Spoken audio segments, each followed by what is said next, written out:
I knew my time had come. As I laughed, I ran.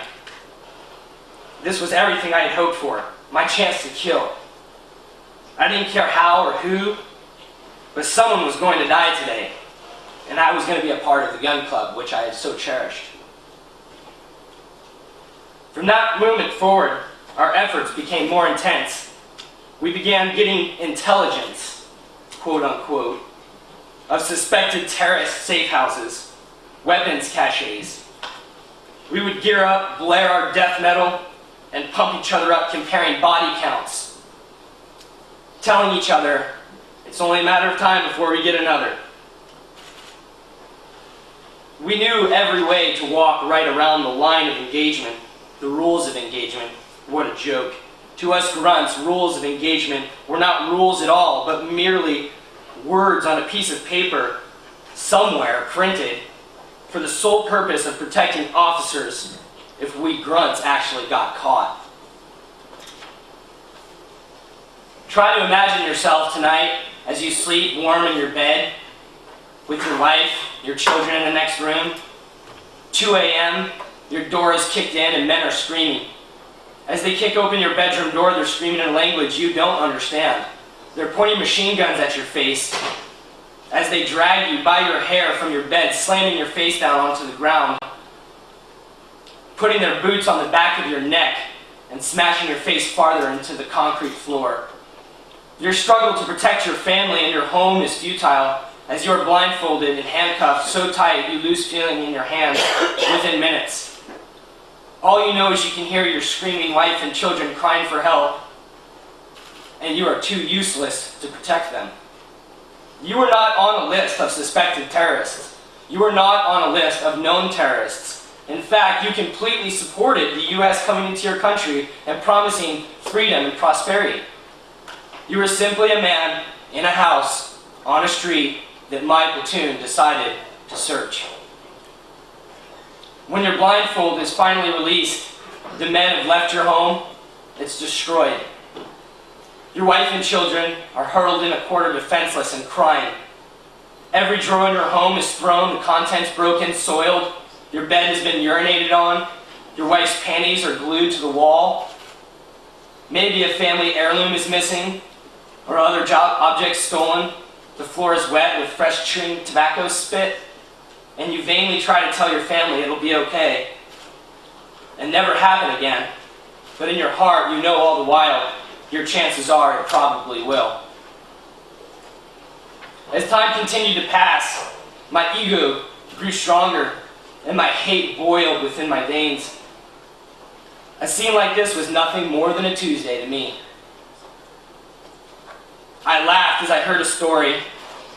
One of the platoons had strapped dead bodies from a gunfight to the hoods of their Humvees and drove around the city for hours, blasting death metal music as they terrorized the population.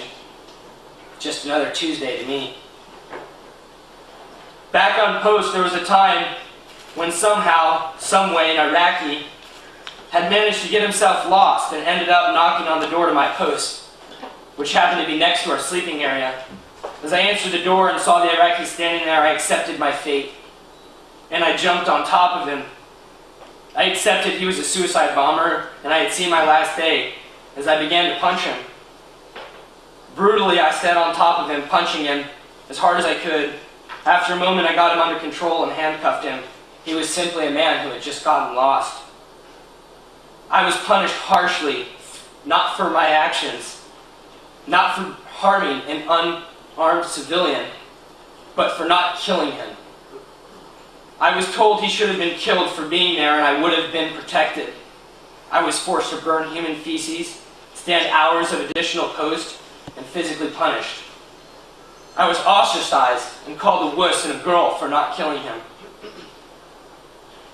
I had lost all the respect that I had gained and that I had killed for to earn. I was forced to stand 6 hours of post at a time, directly behind an air conditioning unit, with all the heat blasting out the backside onto my face, in the middle of the summer in one of the hottest places on the earth. I stood that post 12 hours a day, 4 days a week, for over a month. The man that arose from that month was someone I hope to never meet again. The last bit of humanity and morality I had left was gone.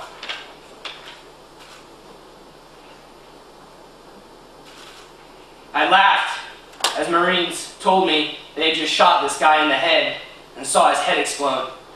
Just another Tuesday to me. One Tuesday they brought a car that had just been shot up. The driver's fully intact brain was sitting in the back seat. And to looks of it, the passenger's brains were all over the car. I walked over to the body bag with the passenger in it. The bag was still twitching. And we could hear his body still attempting to breathe, even though his brains were clearly all over the car. We laughed as we stomped him. Just another Tuesday to me. These are just some of the Tuesdays that fill a 7-day calendar. I was given a medium machine gun and unlimited ammo and just told to spend a couple of hours per post down at a post that was usually unmanned. It had extended view and less observers that could see what I was doing while I was down there. It was expressed to me that I was now a shooter and was being placed down there to shoot. Don't worry, we have your back. Make sure your combat reports are rock solid and we'll take care of you. You saw 2 guys with weapons and 1 ran off. Rules of engagement may change like the tides of the ocean or the winds of a hurricane, but people don't come back from the dead. Sometimes, from 1 hour to the next, the rule of engagement would change. At 10 a.m., someone with a shovel on a certain street would be killed, and at 10:30, he shouldn't be killed. You can change the rule, but you can't bring that person back to life. And when you can't bring him back to life, you tell me that I just murdered him. After returning home from the war, I began drinking, not caring. I had an attitude that ruled my life where I didn't care if I lived, if I died, where I went, or what I did. As the mental brainwashing and numbing that the Marine Corps had given me dissipated, the only way to substitute that numbing was through alcohol. I started to think back to the people I shot and the lives that I ruined through my hatred and violence, and sometimes it was just too much for me to handle. This war has not only taken the lives of countless Iraqis, men, women, and children, but it has destroyed how many? Who knows? Countless American lives have been destroyed. American veterans, people who joined to serve their country and be American heroes. Many vets feel that there's just no one out there who can help them, and end up on the street homeless, with nothing, or sometimes worse.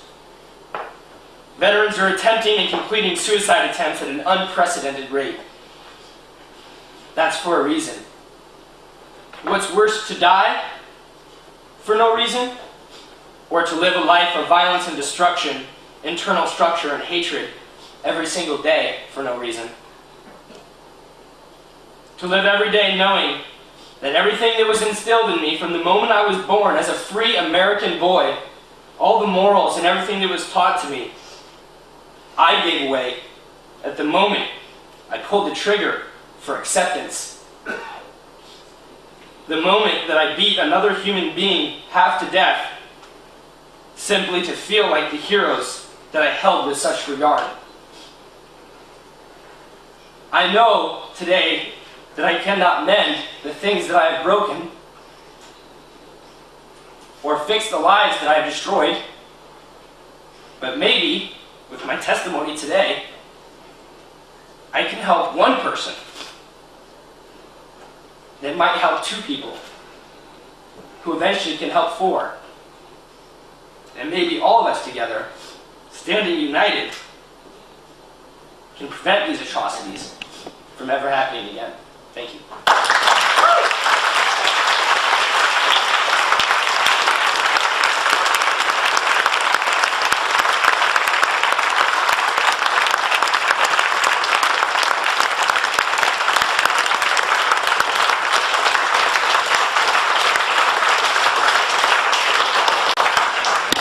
narrated by Martin Sheen.